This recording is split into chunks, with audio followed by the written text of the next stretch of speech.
रहीम.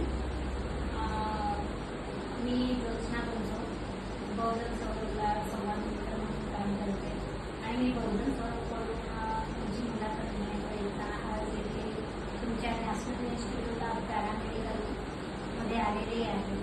तर आपण national institute of पॅरामेडिकलच्या managing director doctor Suryakanta Patil Kamble यांच्याशी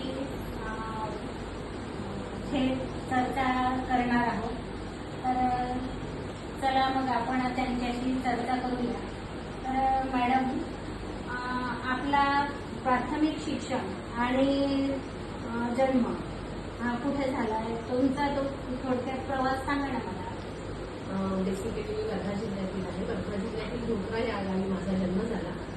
माझे बाबा जे होते ते PWD डिपार्टमेंटमध्ये कार्यरत होते. त्याच्यासाठी आम्ही वर्धेला मी 4 वर्षाची असताना शिफ्ट झालो आणि माझं जे प्राथमिक शिक्षण आणि कॉलेजचं शिक्षण जे आहे ते वर्धेच्या इंग्लिश हायस्कूल आणि जेलिस सायन्स कॉलेज वर्धा इथून झालेलं आहे. आणि त्यानंतर वैद्यकीय शिक्षण जे आहे ते गव्हर्नमेंट आयुर्वेदिक कॉलेज नागपूर येथून झालेलं आहे. त्यानंतर जस्ट माझी डिग्री कंप्लीट झाल्यानंतर मी सेवाग्रामला MGI आणि सेवाग्राम इथे secretary department plus Ayurveda department इथे 4 वर्ष असिस्टंट म्हणून काम केलेलं आहे. तसेच नागपूर वर्धेचं जे जादू हॉस्पिटल आहे, प्रसिद्ध जादू हॉस्पिटल आहे, तिथे मी मॅडम आणि सरांच्या असिस्टंट म्हणून लग्नापूर्वी 4 वर्ष तिथे कार्यरत होते. त्यानंतर 2004 मध्ये माझं डॉक्टर चंद्रमणी कांबळेसोबत लग्न झालं आणि आम्ही समविचारी असल्यामुळे आमचे विचार जुळत गेले. ऍक्च्युली माझे जे हजबंड आहे ते सुरुवातीपासूनच या क्षेत्रामध्ये कार्यरत होते. त्याच्यामुळे इन्स्टिट्यूट तर होतं पण ते छोट्या स्वरूपात होतं. परंतु मग जेव्हा आम्ही पेट्रोल पंप जवाहरनगर येथे डॉक्टर बाबासाहेब आंबेडकर ग्रामीण रुग्णालय सुरू केलं तर तेव्हा म्हणजे तुमचं स्वतःच होतं? हो, स्वतः सुरू केलं होतं आम्ही अंडर एनजीओच्या अंतर्गत सुरू केलं होतं. तर तिथे तेव्हा आम्हाला लक्षात आलं की या क्षेत्रामध्ये जे पॅरामेडिकल स्टाफ जो आहे तो प्रशिक्षित नाही आणि त्याची उणीव आम्हाला भासायला लागली.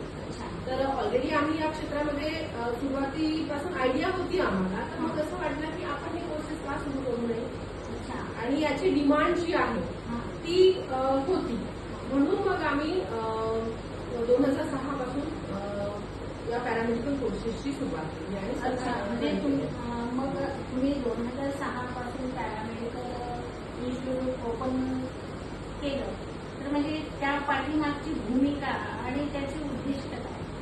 उद्दिष्ट हेच की जेव्हा आपण समाजामध्ये वावरतो तर जे बहुजन समाज जो आहे तो बाकी एज्युकेशन घेतो. म्हणजे एक कॉमनली आपण बघतो की 12वी झाल्यानंतर कोणी BA करतं, कोणी BCom करतं, कोणी सायन्स घेतं. त्याच्यानंतर उच्च शिक्षण पण करतो पण त्यांना जॉब मिळत नाही आणि त्यामुळे ते फ्रस्ट्रेट होतात. मग त्याला असं वाटतं की आपण एवढं शिक्षण करून आपल्याला जॉब नाही आणि पैसा जीवनासाठी आवश्यक आहे. कारण जेव्हा आपण शिक्षण देतो तर हा एक उद्देश होतो की मी माझ्या पायावर फायनान्शियली इंडिपेंडंट असायला पाहिजे. तर हा उद्देश एक होता समोर.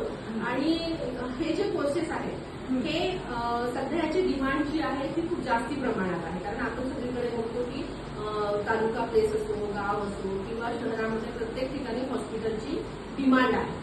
तर आणि तिथे प्रशिक्षित स्टाफ लागतो. तर हे आम्हाला रिअलाइज झालं की आपणही या क्षेत्रामध्ये काहीतरी करायला पाहिजे आणि हा उद्देश समोर ठेवूनच नॅशनल इन्स्टिट्यूट ऑफ पॅरामेडिकलची आम्ही सुरुवात केली.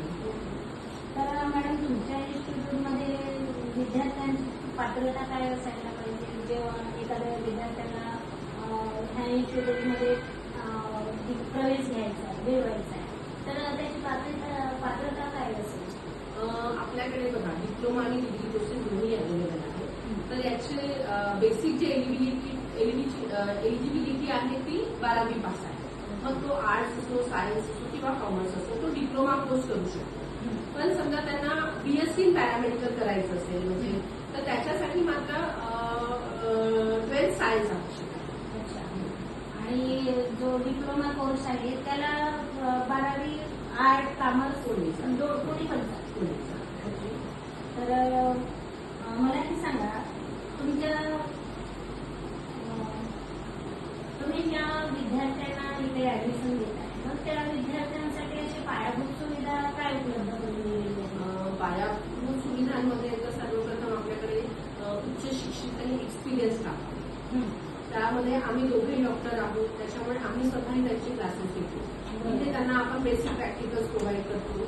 थिअरी क्लासेससाठी आपण त्यांना जे हे आहे काय म्हणतो त्याला लेक्चर्स जे आहेत ते बाहेरून बोलवतो, व्हिजिटिंग लेक्चर्स बोलवतो, त्याचा त्यांना फायदा होतो.